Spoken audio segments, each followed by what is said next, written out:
ইমাম মালিক, তুমি জীবনে কত সময় এই দুনিয়াতে বাঁচবা এটা জানার জন্য ইস্তেখারা করেছো, আল্লাহর কাছে পরামর্শ চাইছো, জানতে চাইছো আমার জীবনটা হজ করে আসার মতো সময় বাকি আছে কিনা, আমি নাকি এর আগেই মারা যাব, নাকি দুনিয়ার মধ্যে আর কয়দিন বাঁচবে এটা জানার জন্য ইস্তেখারা করছো। ইমাম শিররি রহমাতুল্লাহ আলাইহি ডেকে বললেন, শোনো, আল্লাহর নবী তোমাকে 5টা যে আঙ্গুল দেখাইছে, 5টা আঙ্গুলের কারণ হলো 5টা ইলম। এই 5টা ইলম সম্বন্ধে পৃথিবীর কেউ জানে না একমাত্র আল্লাহ ছাড়া। তুমি যে জানতে চাইছো যে আমি হজ করতে যাব, আমার হায়াতটা ওই পর্যন্ত আছে কিনা, এই হায়াতের খবর তো আমি নবী জানি না।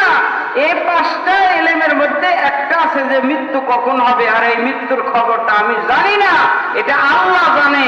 এই জন্য 5 আঙ্গুল দেখা বলছে, তুমি 5 দিন না 5 মাস না 5 বছর না 5 যুগ বাঁচবা, এটার ইলম নবীও জানে না, আল্লাহ জানেন। ধরে কোন সুবহানাল্লাহ।